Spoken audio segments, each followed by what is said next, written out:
Hi, everyone. Welcome. My name is Bianca. This is our first time on this platform. And the first one of the first training sessions in Netroots. So, excuse any of our errors, permission to be raggedy, all of those things in this space. We're all learning together. My name is Bianca Nora, and I am the training director with the Online to Offline Strategies Group. Today, I'll talk a little bit about O2O in a minute, but today, if you're here, it's because you have curiosities about how to begin authentic relationship building and one-on-ones through Facebook, Instagram, or Twitter. I will say there's a ton of ways to do outreach on a multitude of platforms, but today we're really only focusing on Facebook, IG, and Twitter, and we will have more opportunities to connect after this training. We'll share some information out in case folks have other questions. But in this room so far, if in the chat, if you could please write your name, your pronouns, the organization or the campaign that you're working with, and then what platforms do you prefer to do outreach through? And if you don't do outreach on any platforms yet, let us know too. All responses are super valid. And one thing that I'll say is we only have an hour today. So again, we're going to try to get to as many of your questions as possible. We're going to see if we'll have like an open session at the end to do a Q&A. If we don't, my apologies in advance, but we're going to be writing your questions down and sending responses, hopefully after this training. With that being said, O2O, the O2O, we're the Online to Offline Strategies Group. We are first and foremost a group of organizers. You could call us nerds, right? Who are dedicated to building power for working people and winning progressive change. We help social justice organizations and labor unions integrate and leverage digital strategies to achieve the soul, scale, and a sustainability needed to win. And what that all means is we were a group of organizers who got together a few years ago who realized that we can maximize our outreach, our relationship building, and scaling up our campaigns using digital tools because that's where people were, that's where we could find people, right? So we knew that we could leverage digital strategies for list building. And I see everyone writing in the chat, welcome, welcome, welcome, everyone. Next slide, Eric. Our presenters today, we have a list of fantastic organizers from across the country who are working on different campaigns and who have implemented O2O strategies in their work. So if I can have our presenters, I'll call y'all out. If we could please just share your name, pronouns, and share a little bit about the work that you're doing. And I'll start with, we'll do Abby, Domenica, and then Michelle. Hi, everyone. I'm Abby Koch, and I work with United for Respect as an Amazon organizer. So currently, we're focusing on ending rate and TOT, bringing back unlimited unpaid time off, and increasing a $5, having a $5 wage increase. Hey, I'm Domenica. I'm the Media Relations Manager at Community Change, and my pronouns are she, her.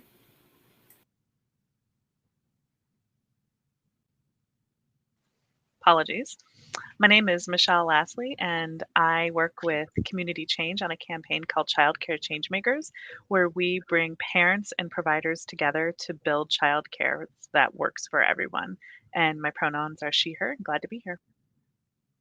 Yeah, I'll do myself and then Eric. My name is Bianca Nora, again with the O2O Strategies Group. Pronouns are she, hers. I am from Miami, Florida, representing the South. And I've been using digital strategies in the last decade with my organizing. But right now I really focus on our training program and teaching others how to use and implement digital strategies in their campaigns. And then I'll pass it to Eric. Hey y'all, Eric here, he, him, live in New Orleans on the O2O team and have been an online to offline organizer for the last decade plus. All right, thanks, Eric. So I want to start by saying we have an overall O2O organizing methodology, right? We don't think that digital tools are necessarily the campaign. We think about how to implement digital tools or integrate digital tools in a larger campaign. Today, we're going to be focusing on the outreach level of our pathway. There's a lot of different levels, but today we're going to be focusing on outreach. And when we think about outreach, that's really our digital door knock. That is how are we beginning to open the door, to have conversations, to understand people's values, and to move them into movement. Next slide. So we're going to talk about the individual platforms, but I just want to share, here are some like quick tip, tried and true best practices on most platforms. This is not going to be integrated for all platforms. There are some caveats for Twitter, for example, that Domenica will get into later. But overall, when we're doing outreach, when we're connecting to people on a one-on-one basis online through a DM or through a peer-to-peer platform where we're able to connect back and forth, scripts should be short, under 200 characters for best engagement. People don't want to read paragraphs. Let me know in the chat, right? Like when you get a wall of text, it's like, I can't even read this right now. So keep them short, keep them sweet and relatable. Ask open-ended questions that are easy to respond to encourage responses. What this means is, as organizers, we know we don't ask yes or no questions necessarily. We ask open-ended questions, but we don't want to start off the bat with like existential, how do you think we can resolve climate change in this country type of questions, right? Keep it short. Where do you work? What's your position? How did you hear about us? Why did you sign our petition? Just short, easy, ended questions so that you can begin the back and forth conversation. You want to also try to engage first and try not to move to an ask too quickly. If I was at the door, I would never ask somebody to lead a march within the first 15 minutes of meeting somebody at the door. So we also shouldn't be doing that online. I think a lot of the times people conflate, they think that like having conversations digitally is going to mean that getting to the ask is easier, but we still have to build relationships. Next point is, when we are moving to an ask, and usually for us, our asks are in the form of a link, right? We're linking to a petition, we're linking to a group, we're linking to a Zoom meeting. You want to wait to use your links. Do not post your link in an initial script. I see this a lot with peer-to-peer campaigns. I see this a lot on scripts on Facebook. Wait to post your script, initiate some conversation back and forth first. And then with your links, try not to use a bit.ly. The reason for this is sometimes bit.lys or those short links come off a little bit spammy. So use the full link. If somebody's saying yes, they're going to attend or they want to be a part of something, just use the full link so they know where they're being connected to. And then follow up, like anything, is really key. So with most platforms, you want to follow up as soon as possible within 48 hours. So there's some caveats to that, right? If we're sending text messages on a Friday, we're typically probably not going to be able to respond until the next week, Monday or Tuesday. So try not to send messages when you know you're not going to be in office to respond back. Mimic your contacts' responses. People feel more comfortable sharing their experiences online than at the work site, than in some of their communities, right? We have the focal lens of working with a lot of labor organizations. People just like sharing online and feel more comfortable. So if someone is sharing a lot, we want to mimic that energy, right? We don't want to respond with just an emoji or thumbs up when someone is talking to us about their issues. And then also when someone is only sharing 1 or 2 word responses, don't bombard people with a wall of text. And then it's the internet. Use emojis. Don't worry about your grammar. People aren't looking for perfection online because it's not real. Text people the way that you would text your friends or your family. That really resonates with people. And next, I'm going to pass it to Eric and Michelle to talk to us about some best practices for Facebook. Great, thanks, Bianca. So we'd be remiss, right, not to talk about the moment that Facebook, the week that they're having and the moment that they're in, right? And this training is not meant to solve the existential questions about organizing or anything living on Facebook. I think many of us are familiar with some of the harms that they're doing to our world. It just happens to be Facebook continues to be a place where large numbers of people that we're trying to organize continue to exist. And so we're really focusing in on so how do we reach out to those people and mobilize them and move them to action. But wanted to name this as we're moving through our training here. So Michelle is going to talk about some of the best practices that we have to reach out to people as a Facebook page when someone comes on and comments on your Facebook page. And then I'm going to talk about Facebook groups, and when you're in a group with someone, what are some of the best ways to start an organizing conversation. But I'll kick it to you first, Michelle. Thanks, Eric. I'm excited to talk to everybody today about Facebook pages and messaging your people through this method. I really love this public-facing space where we can share our message, sometimes our silly and our asks, and interact with the public. So first, let's talk about some basics.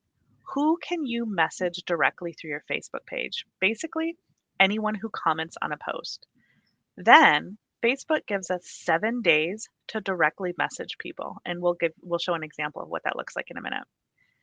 A good thing to keep in mind, you don't have to message everyone. You can comb through to find people more likely to be sympathetic to your campaign.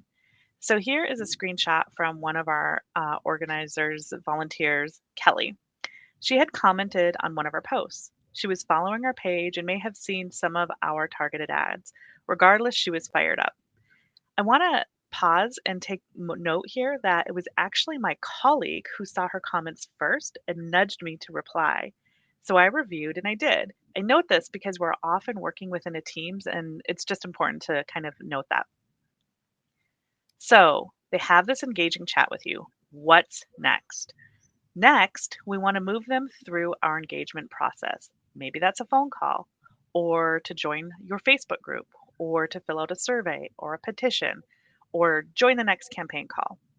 Either way, have a few asks in your tool chest ready. You can see here in these screenshots, I wanted to have a phone call with Kelly. She was energized and eager, so that of all the tools in my toolbox, the phone call was the one to use. And then you can see Kelly pictured here with her son and her daughter. So how do we actually message people? How do we actually get to that point that we can? The first step is you want to make sure that you're generating engaging posts on your page to get people talking. This could be educational about your movement, a silly meme, because really we can't be serious all the time, or maybe a news article. Kelly had things to respond to, and she did. The second step is that we want to make sure we have a script prepared with an ask. Our script was really simple. This is Michelle. I'm with Community Change, and I wanted to hear Kelly's story. So you can comb through the comments on your page, and I try to do this regularly every few days because I want to catch people with that 7 days when you can message them. So the fourth step,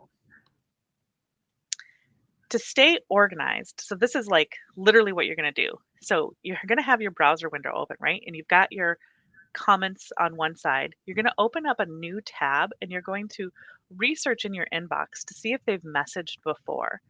I like to do this in a new tab because then it keeps everything organized, because you know how Facebook can jump around sometimes. And this gives me the history and education I know to know how long they've engaged, how long, etc.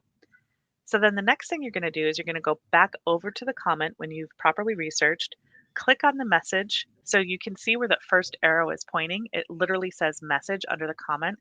When you click on it, then you're going to get this pop-up window here that says you can message the person. And it links directly to the comment that they responded to, which helps you keep track of how you've engaged with the person. And then you're going to copy your text, you have your script copied, and you're going to paste it into this space. So then step 6, this is a really neat tool that we have where you can assign a follow-up person on this back end in the inbox. Like I said before, it was my colleague who nudged me. And so this is really great to like assign who needs to be talking to this person. The interesting thing about Kelly is she's actually in one of my other colleagues' turf. right? And this individual was on leave for a week. And so I engaged with her, and then we ended up passing the conversation on to this other organizer. So this is a really great way to help stay organized. This last step is really important. Make sure you input your notes and plan a follow up. I put all of our notes in our database because Facebook doesn't share any of this data with us. It can go away, it can disappear. Facebook could suddenly lose their DNS servers and go down for 24 hours, right? So make sure that you have all of your notes backed up in your database because you want to make sure you own your data and you have a way to retrieve it that's not dependent on Facebook so you can share it with your colleagues. And it makes it really easy to organize and track.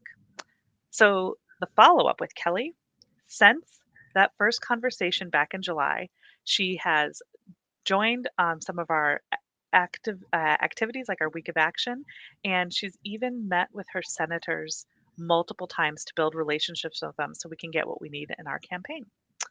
Thanks, Eric.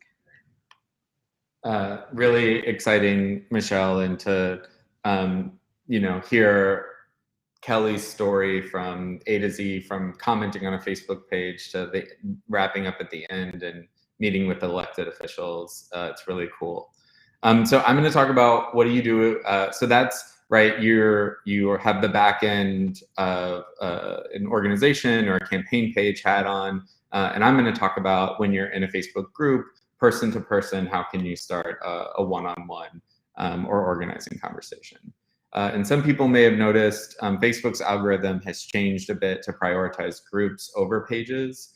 And so your page's content is going less far than it did 5-10 years ago in the percentage of audience that it's reaching. And so groups and communities, as they've prioritized it in the Facebook algorithm, have become an even more important place for people to organize. The other thing that's really cool about groups is that it's seen as a forum, right, versus one-way communication out to folks. And so people really feel like they're on equal footing in a group that allows for people to share more than maybe on a public-facing Facebook page. So like Michelle did with childcare workers, I'm going to tell the story of how to do outreach through groups through a campaign of United for Respect and Toys R Us employees who were organizing in a Facebook group after their company had declared bankruptcy back in 2018. And so the company Toys R Us was owned by private equity Wall Street firms who paid out bonuses to executives who were trying not to give severance pay to store employees, a whole list of really messed up things. And so the United for Respect team, who has been organizing against Wall Street and private equity firms, was poking around to see if Toys R Us employees were talking to each other and upset about what was happening to their company. And the answer was yes. And so using Facebook search, there was a Toys R Us group that had half of Toys R Us employees already in it. They named the group the Dead Giraffe Society, right? Jeffrey the Giraffe being the Toys R Us mascot. Once you are able to join or get into a Facebook group, and you might not be able to get into everyone, but when you're in a group with someone, you can use the search feature within the group, whether you're an admin, moderator, or just a member of the group, to find conversations that you want to follow. Say you see someone in the group, they're posting something that makes you think they could be sympathetic to a campaign or your organization, or wanting to form a union if you're working on a labor campaign. So some of the ways to increase that person sending you a direct message back through Messenger are, first, you want to like the person's comment in the group. If they're following that chain, they're going to see your name. You're going to want to reply to their comment directly to let them know you're going to be sending them a message. So, right, hey, Michelle, I couldn't agree with you more, sending you a DM to talk more, right? Just a quick little reply that's letting them know you're going to send them a DM. You want to send them a friend request.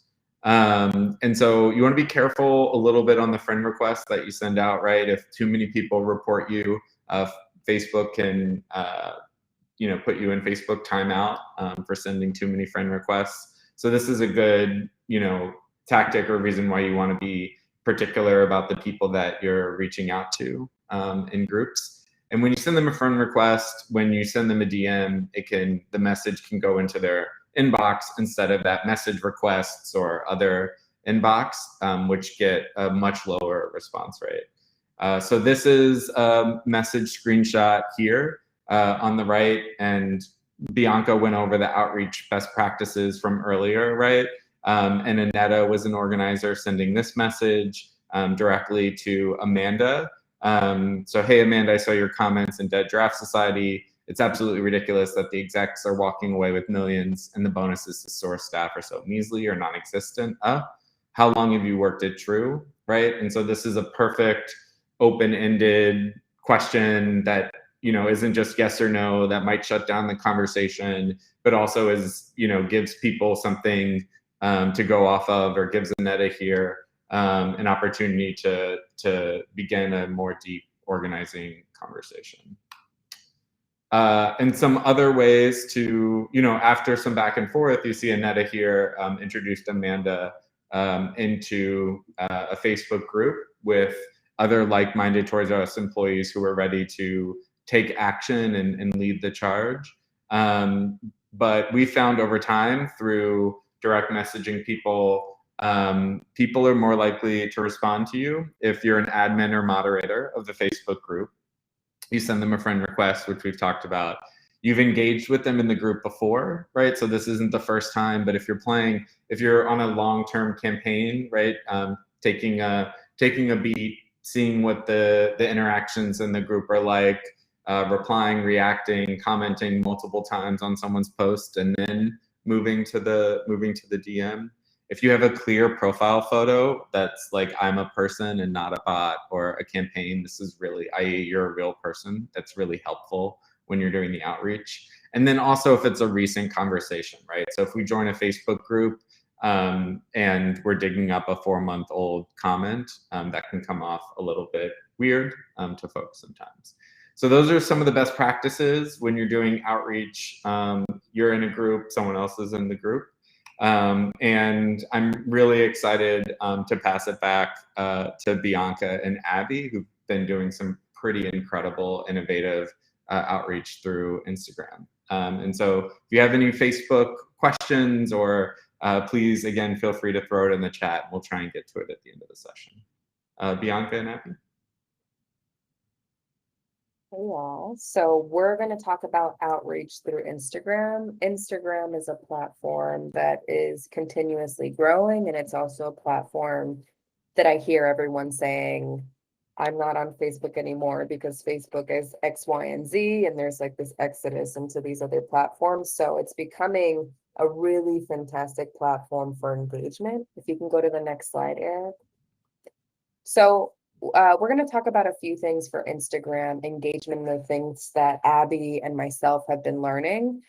Right now, Abby and I are running an Instagram page specifically for Amazon workers. It's called Voices of Amazon. If anyone wants to follow it, go for it. We post memes, videos, reels, and we also share stories that Amazon associates have shared with us about what it's like to work at Amazon, hence the name Voices of Amazon. And we've learned a lot in the last 4 or 5 months that we've been running the page. So we're going to talk about best practices for outreach and engagement, how we've moved people to take action, and then also how to avoid ending up in the requests folder, because that's a big thing. You want to make sure that people are actually seeing your messages. Next slide. So I'm going to pass it to Abby to walk us through some of these best practices. Thanks, Bianca. So some best practices that have worked for us thus far on Instagram are below these 3 main points. But before, I want to give some context. On Instagram, we've noticed that they have high levels of engagement. So that means they're engaging with us first. They're initiating the conversation, especially through our stories, which last about 24 hours. And they're reacting and responding to the content we're sharing on there. So the first tip that I would say is to review the message thread before beginning a conversation. That's been helpful for Bianca and I, especially since, unlike Facebook, you're not able to assign someone to a message. On Instagram, it's helpful to make sure then that you review the conversation before you continue and proceed with the conversation. Secondly, knowing when to introduce yourself. You don't automatically need to start with your intro script as you would in normal circumstances. On Instagram, as I said beforehand, they are like reaching out to us first, initiating the conversation. So if they're being vulnerable, sharing their story, or making a joke about what we shared, go along with it, match their tonality, relate with them. And then when it's appropriate and you're getting ready to then have an ask, then I would introduce yourself. So here to the right is an example of an intro script. Michelle had responded to our story about our UPT petition that we're pushing right now, which is unpaid time off at Amazon. And I just responded saying like, hey, it's Abby. I work with AAs across the country. And also, were you at Amazon last year when they did have the UPT for a short period? And then she responded saying that she was, but they no longer are upholding that anymore. So I like agreed with her that that was crazy. They're no longer doing that. And also then continue to follow up with the conversation, seeing how did it impact her in her regular life? Like, how was it a positive impact to have that time off? And then lastly, always use the reaction emojis on the conversation if possible. Especially if there's an instance where there's a lot of messages coming in and you can't get to everyone at once, just make sure you react, showing them that you saw it, but that you also like you agree with them, or that they're not like just there hanging, that you will get back to them at a later time with a more thorough conversation.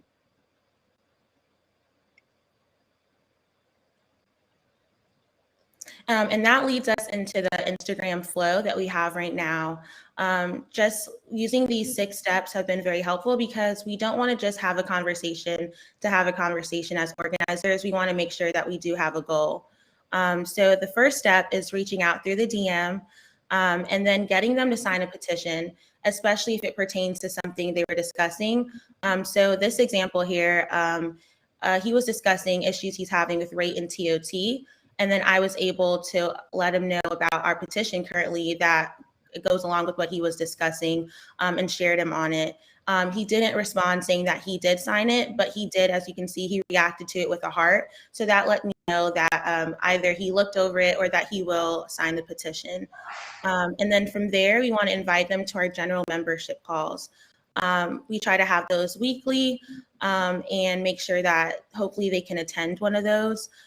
So after they attend the general call, then they're able to move to a Facebook group. So in this next example, you can see where I asked if they'd like to attend. So in this example, she was unable to attend the general call because it conflicted with her schedule. But that was okay because also after they moved to the Facebook group, we definitely want to get on a one-on-one. So I was able to let her know that that's okay. I can fill you in with what was discussed. And then moving forward, we can have our one-on-ones. And then step 6 is to always ask them to invite their coworkers to either our page for them to share our content, our petitions, or to invite them to one of our calls as well. And always importantly, remember to ask if it's okay to share their stories. On Instagram, they're very vulnerable and they're sharing them with us, but that doesn't mean that necessarily they'd like it to be open to the public. So make sure that it's okay to share it either anonymously or specifically with their name for our content. So that's a perfect segue. I'm going to pass it on over to Bianca.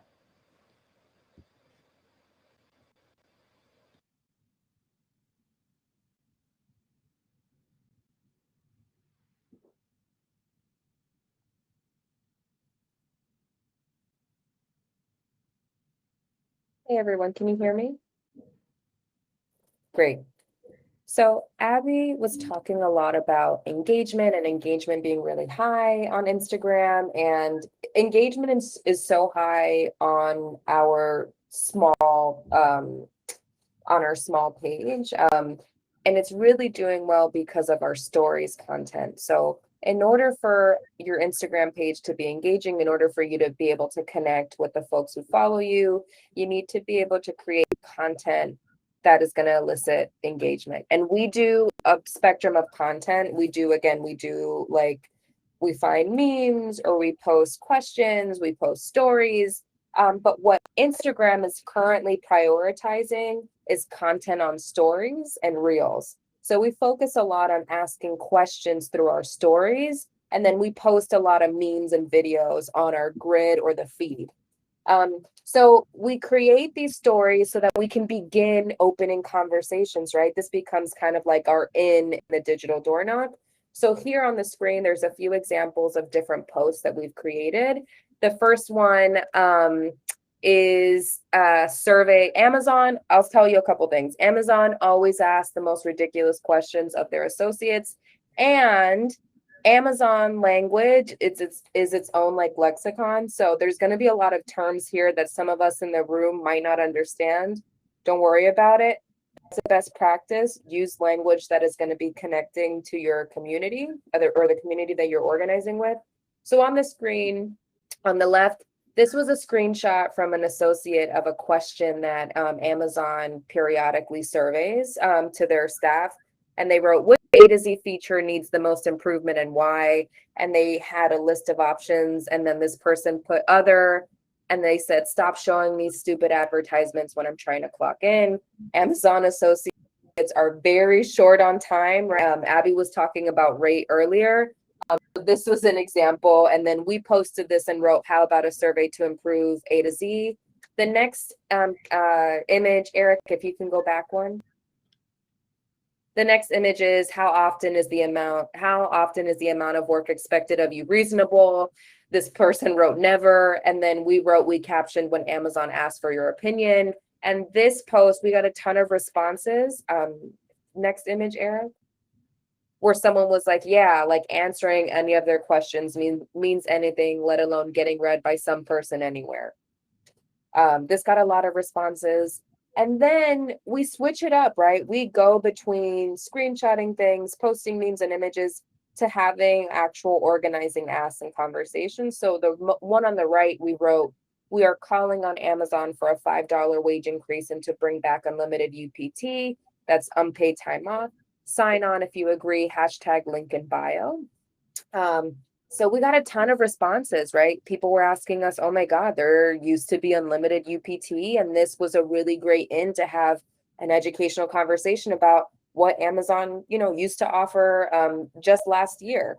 And then we had other people who responded as supporters. Eric, if you can go to the next image, who are like, period, we need $5 raise, period. There's one thing I want to say about link in bio. So link in bio, Instagram doesn't have a lot of options for clicking through on links, right? You can send a link and share it on Facebook pretty easily.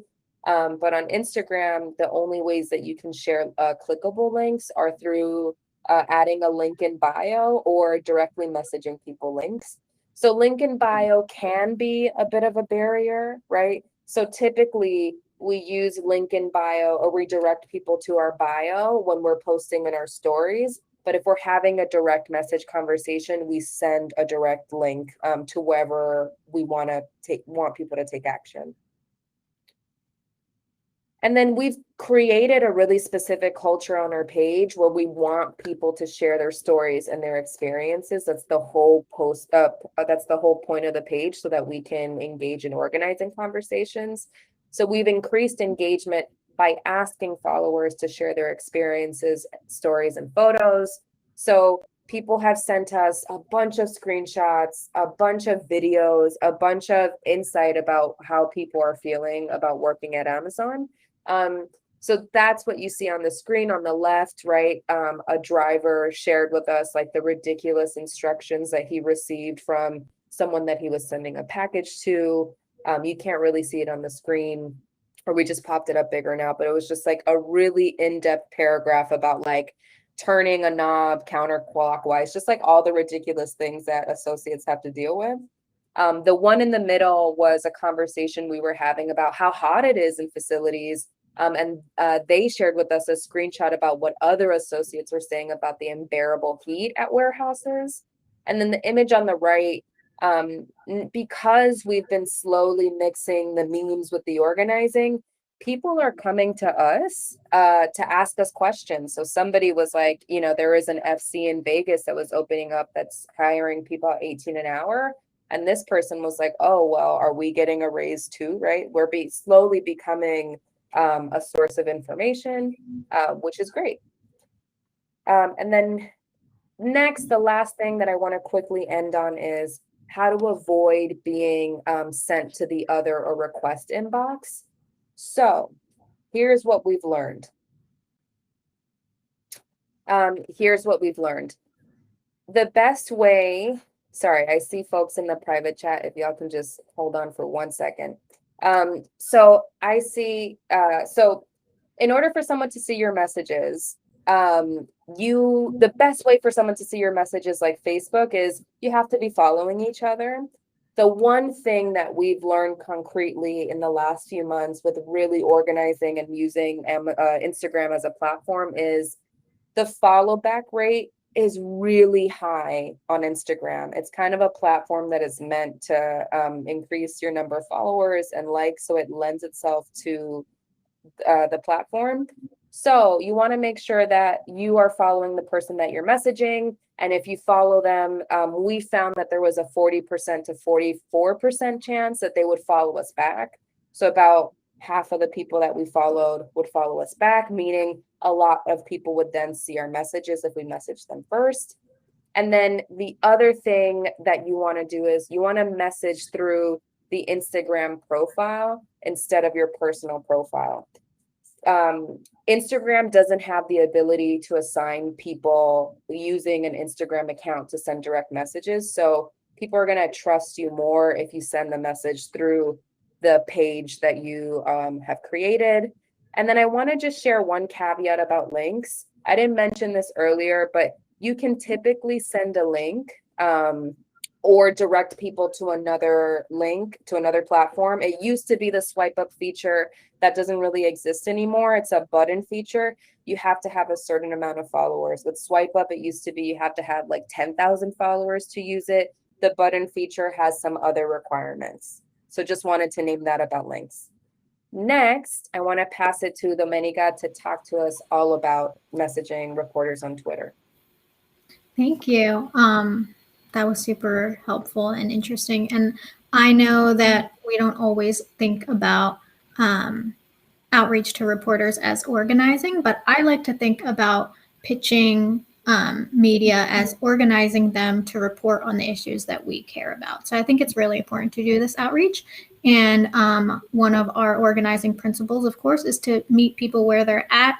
And so that's why we want to try and DM reporters on Twitter, because that's where they are. They are using Twitter to find and report on stories on like a minute by minute news cycle. That's kind of crazy. And Twitter is really fast in the way that news spreads. So that's why they're on there, and that's why we should be on there to talk to them. So I want to talk a little bit about like the pathway for engagement for reporters, similarly to when we're talking to people on the ground that we want to organize.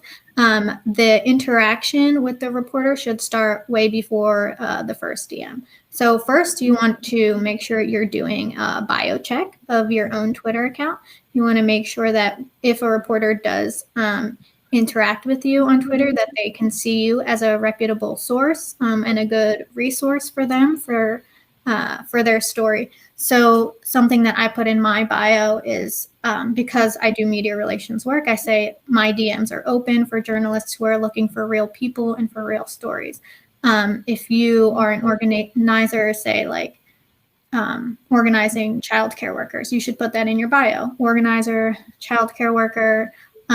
Some people put other identifiers in their profile, like first generation immigrant, something like that, because a lot of times reporters will be looking for more diverse sources. And if you have that stuff in your profile, then they'll know that you might be someone that they can come to. And then you want to make sure that you're tweeting news and analysis around your issue as it's coming up.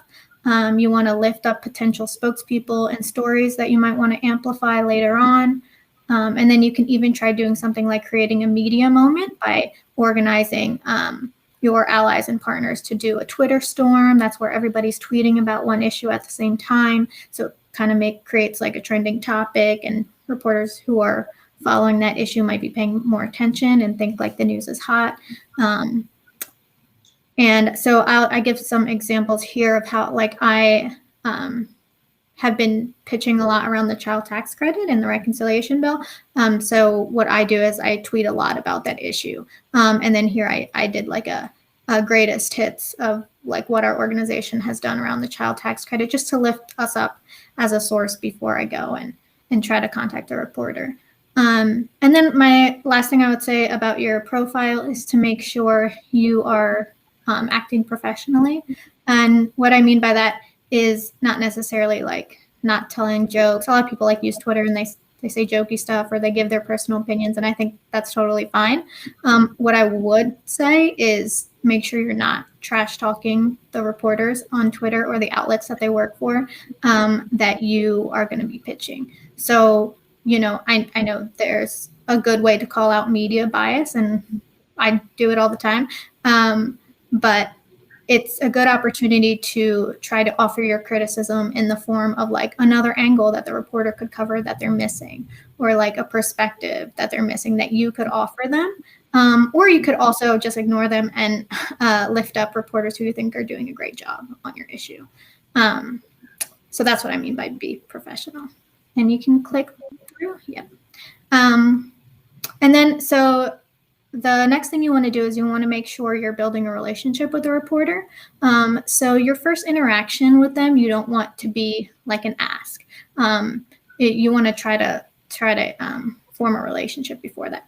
So first you have to follow your target reporters, because a lot of times you can't actually send a DM to them unless they follow you back. Some reporters have their DMs open for everyone, but you know, if they don't, you want to make sure you're following them to get them to follow you back.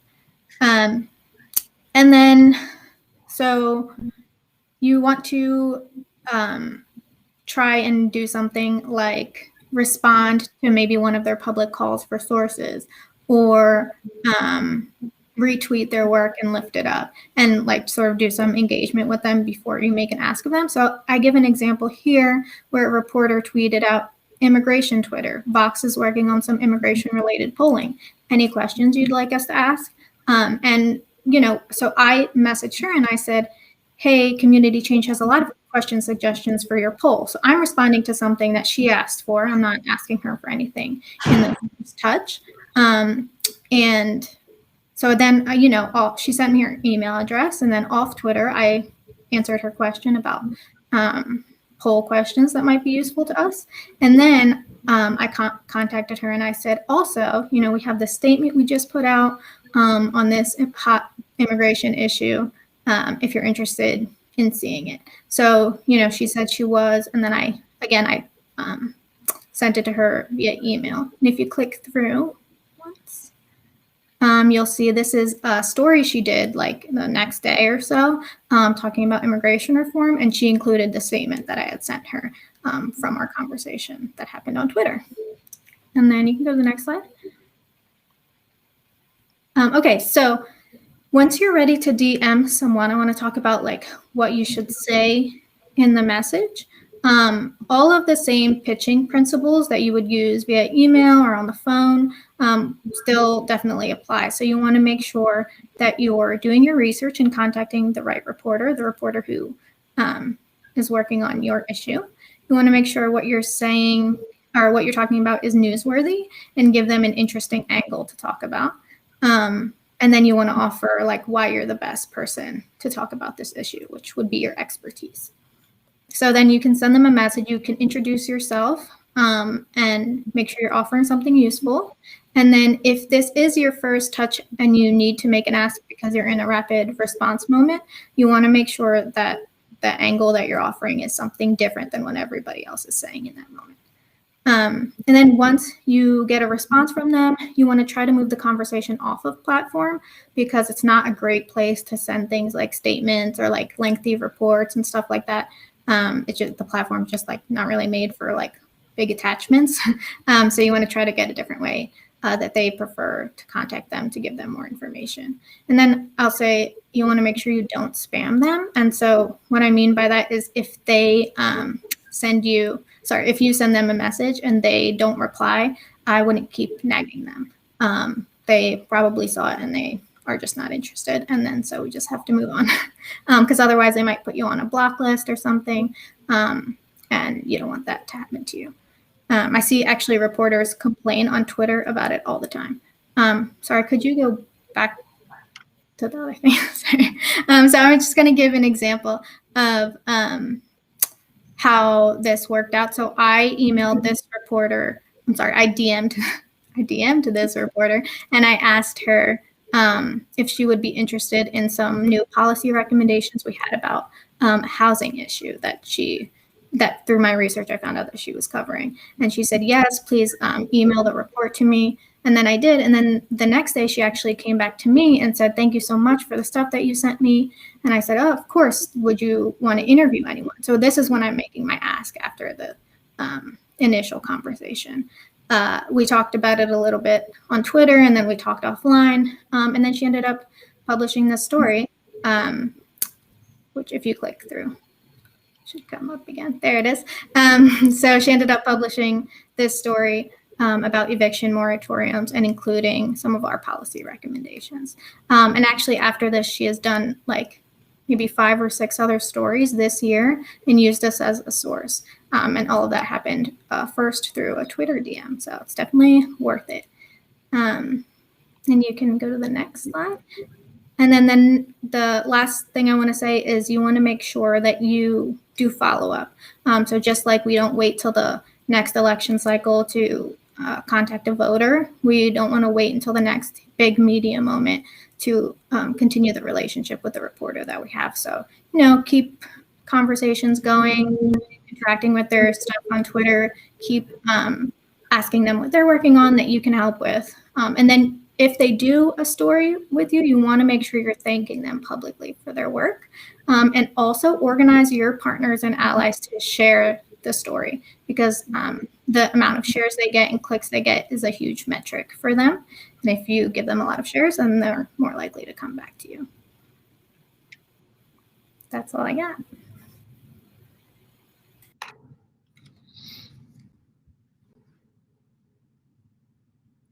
Thank you. Thank you so much, Dominica. I want to open up any questions in the chat. We have about 10 minutes for questions. And as folks are writing questions in the chat, I want to just share some ways that you can connect with us today. So all of our emails are here on the left. And I also want to invite everyone to join our newsletter by using the bit.ly link on the screen. So bit.ly/O2O strategy. I'll share that in the chat in a moment. Our newsletters are a really great place to understand what we're doing and some more of the work that we're doing, case studies with how folks are using O2O.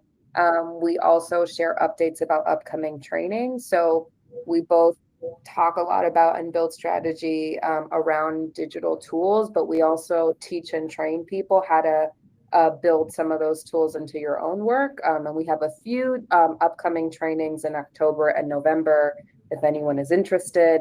And you can also visit our website. The link is on the screen. And again, we have 10 minutes for any questions that anyone has. And I want to shout out, we have a couple folks in the chat who have been answering questions. They're also part of O2O, Patricia, Monica, and Katie.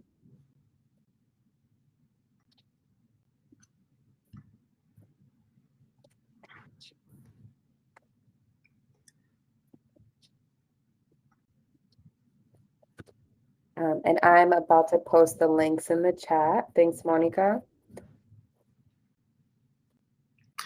Any reflections for our presenters? I had a question for Dominica, Bianca, and so if you don't know this, but I'm wondering if you know around the response or reply rates, Dominica, when you when you're reaching out to reporters and some of the best practices there. Yeah. Yeah, I don't have like data off the top of my head, but just anecdotally, I will say like I think because like on Twitter, it's like finding a reporter that you want to contact on Twitter is like takes a little bit more research than just like, let's say like you were using like a media monitoring service where they have all this contact info and you can just like click a beat and click whatever and you get a list of like 100 names and then you like spam them all, which is not good practice. But for media pitching, but on Twitter, like you don't really have the capability to do that. So you actually have to like really, it like kind of forces you to do your research and make sure that reporter is the one who's like talking about your issues. So I think I have gotten a really good response rate on Twitter. I think it's because I know that I'm reaching a person who's actually reporting on these issues and not like some random email that came up on like a media monitoring service. So that's like anecdotally, it has like, I can't give you a percentage rate of how much it has worked for me, but I use it whenever I'm doing any pitching. Like it's just part of my strategy now, like email pitching, phone pitching, and Twitter pitching. Like I use all of them all the time. I wouldn't like leave Twitter out. Awesome. Thanks, Dominica. I want to, Michelle, for us on the Facebook groups, I'll take a first stab at Ethan's question here. Is it best to try and join other people's groups or trying to build our own? This is in the context of organizing workers. And so I think it's best to have your own organizing campaign groups. I think how many people you or what the privacy setting for the Facebook group is something to be, like if there's a general public Facebook group for all FedEx workers, right? Like you want to be in that space, but it's not about like co-opting or making that space your own. And it's like, how are you joining that community to be a part of it, but then creating your own where you can talk about more organizery things, I think is really helpful. And then, with employer campaigns, being careful of course, of boss surveillance or manager surveillance. And so, you're able to create secret groups that help people feel a little more safe. In secret groups, you have to be invited by someone in the group. It's not a link that you can just kind of text around or share. So a few different considerations there. Michelle, would you add anything? Yeah, just a couple things. One, I would just ask yourself, what's your intent? And then to everything Eric said. And I'll share that for our campaign, we are working with providers and parents. And providers fall in a couple camps. There's directors of centers, there's people who own their own home-based spaces, and there's providers who work for other people. And so to all the sensitivities that Eric mentioned about noting employees and, because like our job, our group is we want to bring people together. And I have definitely joined a couple of like daycare pages, and I don't want to co-opt it. I want to chime in, and I do have some engaging conversations with people and invite them to our movements from there. Does that answer your question? Let us know if we can clarify in the chat. Great. Thanks, Michelle. And I wanted to get a question over to Abby.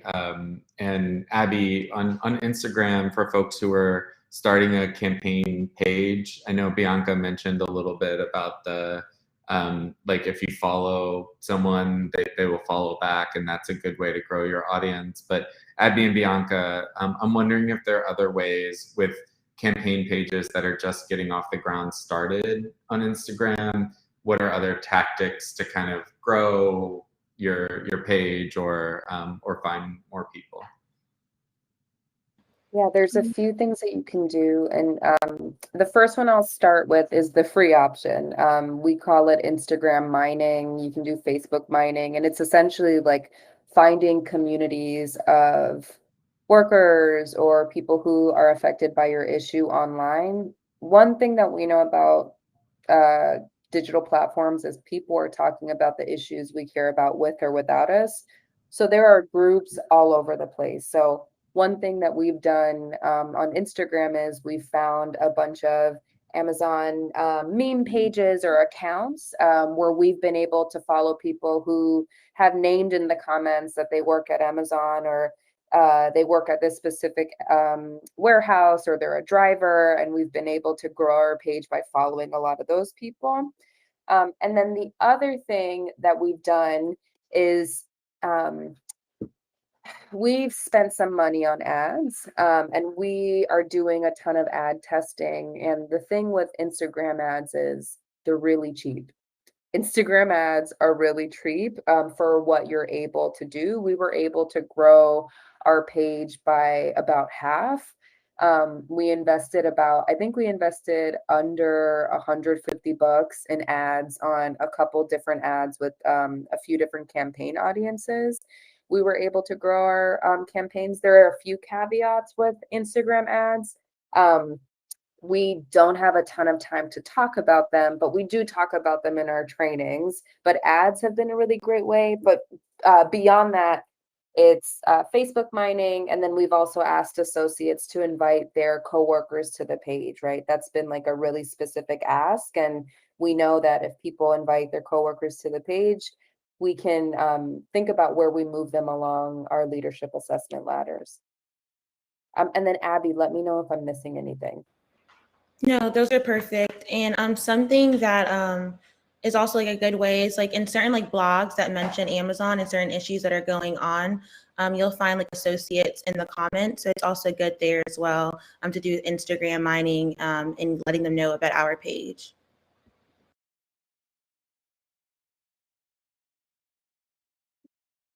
Great, thanks Abby and Bianca.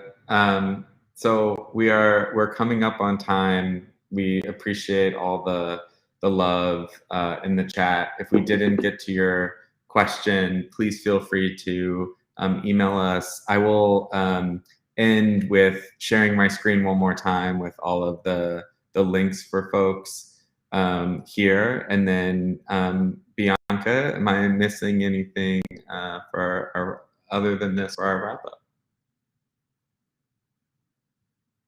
I think we're good. I saw one last question from Josh about gaining cooperation from members and workers that we know in real life but aren't responding. I mean, that's a big question, Josh. It also kind of reminds me of kind of our inoculation questions that we have to have with people in the field or in person. Sometimes we have to just organize people around using some of these digital platforms and why it's important in the work that we're doing. Don't have a ton of time to answer that, but hope that that's a little bit helpful. And then I don't know if anyone else, any of the other presenters have a response for Josh's question about getting people to wanna join.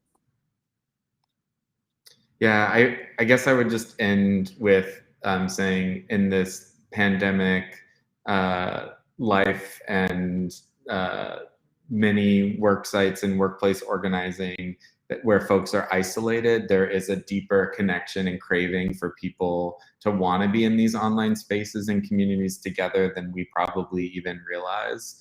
And I'm always shocked, but home care workers and gig workers and all these groups of workers where there's not a water cooler or a break room are really set up for online communities and online to offline engagement.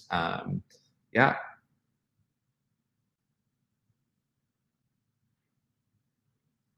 Great. Well, thank you all so much for attending. We, as speakers, I think we leave the room now to end the session. And thanks again, everyone. Enjoy the rest of Netroots.